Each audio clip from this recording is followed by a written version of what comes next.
Mwana mlenzi kukuwazabanga Kasuku sema nengene. Mwana mlenzi oyo amanyiddwa nga Kasuku kukuwazabanga olunaku olwaleero ng'ennaku z'omwezi lumu omwezi ogwa Desemba omwaka 2024 lubadde lunaku lwanjawulo nnyo nnyini ddala. Okusingira ddala tuyinza okugamba nti lunaku lwanjawulo nnyo nnyini ddala eri mukyala wa Kasuku kukuwazabanga the beautiful one kwengenda okuba nga nkuwa details ze ku video eno yennyini kwe tuli olw'ensonga nti we tunaagenda ennyo mu bya Kasuku ebyo byo abasinga mubimanyi nesse kumanya yenna agenda maaso n'okuba nti olaba mukwano gwange eddakiika eno ekifaananyi kyogenda maaso n'okuba nti olaba mukwano gwange bye bimu ku bifaananyi ebigenda okusinga okutrendinga wiiki eno gye tutandise n'omwezi ogwa Desemba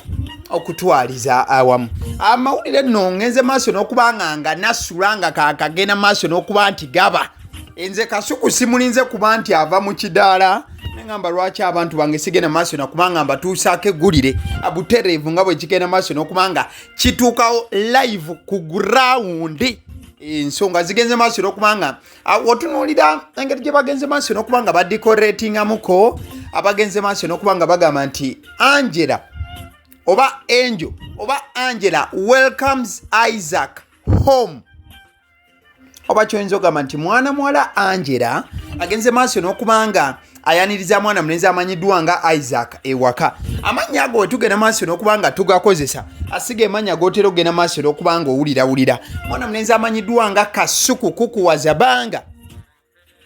amanya amatuufu ag'obuzaale ye Isaac Daniel Katende. So olunaku olwaleero mwana mulenzi kati awo yoyo abeera Kasuku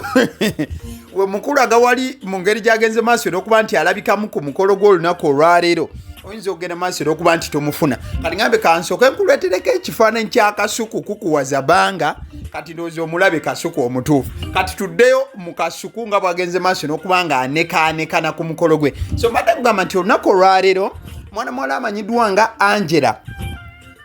agenze maaso n'okuba nga ayaniriza mwana mulenzi Isaac. So mbadde kugamba nti Kasuku kukuwazabanga amannya amatuufu ag'obuzaale ye Isaac Daniel Katende. So kitegeeza nti omukolo gwe we guba gugenze maaso n'okuba nga guba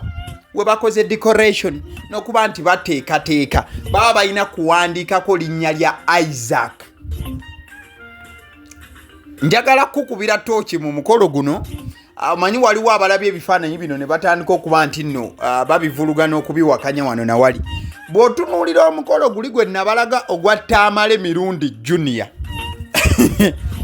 gwe nabagamba nti omukolo gulabikanga gwali gwakiyita mu lujja era gwali gwa kiferefere oba tegwaliyo just yali music video. Ojja kujjukira nakutemeratemeramu nekutunuuliza ebintu ebyenjawulo nga ne wali bagenda maaso n'okuba nti bateekawo amannya ge wali otunuulira ddala nti ebintu byandibanga byakugatirira. Si weewo wokka bw'oba ojjukira bulungi omukolo gwa mwana mulenzi Bruno Betty gwo gwali gwa ddala wabula ate we gwaggwa obufumbo tebwagenda maaso nakubanga buweza na mwaka olw'ensonga nti ku lunaku olwo wali we bawandiika amannya bawandiika nti Teddy introduces Bruno Betty naye ng'ate tukimanyi bulungi nti mwana mulenzi Bruno Betty tosobola kubanga oli musajja nga bakuyita Betty. Ekyo tekisobola kuba nti ge mannya ge bawandiiseyo ewaabwe w'omukyalawo era omukolo tegwagenda maaso nakuba nti guwangala. So olunaku olwaleero mwana mulenzi Kasuku kukuwazabanga nga we bagenze maaso n'okuba nga bateekateeka ku mukolo gwe bagenze maaso n'okugamba nti Angela welcomes Isaac home. Ekibadde kiraga nti mwana muwala mukyala wa Kasuku abadde agenze maaso n'okuba nga aleeta Kasuku ewaka mu butongole era Kasuku takyagenda maaso nakuba nti yebbirira bwebbirizi okubeera mu mukwano ne mwana muwala ono amanyiddwa nga Angela agenze maaso n'okuba nga amuleeta mu bazadde ne bagenda maaso n'okuba nti bamulabako mu butereevu nnyo nnyini ddala. Omukolo guno nno gubadde gulina kubeerawo ng'ennaku z'omwezi lumu Desemba era lwe lunaku olwaleero mukwano gwange gugenze maaso n'okuba nga guhapeninga. Wabula ky'olina okumanya ku mukolo guno mukwano gwange omukolo gwa Kasuku tewabaddewo wa lukamera gyazungazunga soko bulirize bulungi mwe bankina simanya nze ndiyo tyoba musimanze ndi munnamawulire musimanyi omukolo gw'omusajja kangu kwate ngukube live mukwano gwange eyo live obadde ojja kgenda ogikubira eri ewammwe musumba omw ateraga amagende ewa nnyoko so live obadde ojja gitwala ewammwe wabula olunaku olwaleero omukolo guno nga gugenze maaso okuba nti gubaawo ab'obukamera bajja babuzunzazunza wano nawali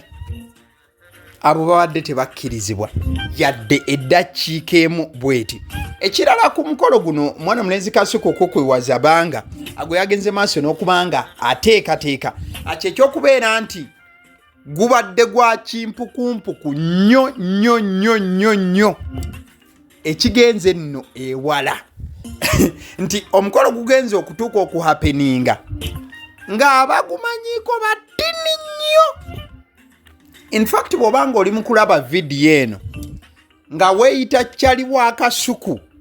ng'omukolo guno tewagutegeddeko okuva n'olunaku olwaleero mukwano gwange genda maaso n'okubanga okimanya nti weerimba tobeerangako Kyaliwo Kasuku tobeerangako mukwano gwe just Kasuku omumanyi bumanya naye akumanyi nti oli gundi ow'egindi amukadde ke kamu asitiri nga tukyagenda maaso okubanga twetegereza omukolo gwa Kasuku ojja mulawo omusajja he's been a very happy man okulagira ddala nti omusajja asementinze omukwano gwe ne mukyala we ono amanyiddwa nga Angela mu butongole mu buufu omwoba obulala era mwana mulenzi Kasuku kukuwaza bango bwedda bwe bagenda maaso okubanga bamusitulamuko kagenda maaso n'okubanga awubaka jambo wabula kamwenyu nga tekagenda maaso nakuba nti kamuva ku matama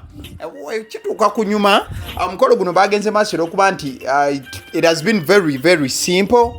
kuviira ddala ku nyambala ebintu tebagenze maaso nakuba nti babizibuwaza oyinza osangira nga omukyala bamukubye loole ya make-up ate ne bamutikka loole ya zigomesi n'ebintu ebiringa ebyo. They have decided to do it in a very simple way but at the same time kibadde very successful. Omukolo gugenze maaso n'okuba nti gunyirira anesse kunyirira yena mukwano gwange nga bwogenda maaso n'okuba nti olaba ebifaananyi amukadde ke kamu bw'obanga oli muntu w'omuwagizi wa Kasuku era nga omugoberera nnyo biseera bingi atera okugenda maaso n'okuba nti ayogera ku mukyala we ono wabula wagenda maaso n'okuba nti amwogerako tayagala kuba nti ajjayo kifaananyi kye obanga ojjukira bulungi nnyo nnyini ddala gye buvuddeko amwana mulenzi oyo Kasuku kukuwaza banga yagenda maaso n'okuba nti afunayo ka trip akamu k'obwo butrip obw'enjawulo akano nga yagenda maaso n'okubanga akakola ne mukyala we ono bwe bagenda maaso n'okubanga basitula ne bava mu ggwanga eryanyaffe Uganda ne bagendako e Dubai ne bagenda maaso n'okubanga bakiringa wabula ebbanga lyonna Kasuku lye yabeera ne mukyala we ku trip eno Kasuku yeekwatanga vidiyo Kasuku n'akwata bonna abaali balinaanyeewo wabula buli we kyatuukanga ku mukyala we nga tagenda maaso nakubanga akkiriza kamera musemberera yadde ogenda maaso n'okuba nti emukubamu ekimyanso era ebbanga lyonna Kasuku agezezaako nnyo okubanga aprotectinga mukyala we okuva mawulire yadde ogenda maaso n'okuba nti abaako waamuteeka era ebiseera bingi nnyo nnyini ddala ne gye buvuddeko ojja kujjukira nti mwana mulenzi oyo Lumbuye yagenda maaso n'okubanga ataakinga Kasuku ono Kasuku n'amugamba nti byonna osobola ogenda maaso n'okubanga obikola wabula famire yange obeera olina ogenda maaso n'okuba nti ogijja mu kamwako olw'ensonga nti nange nsobola okuba nga nkikuddiza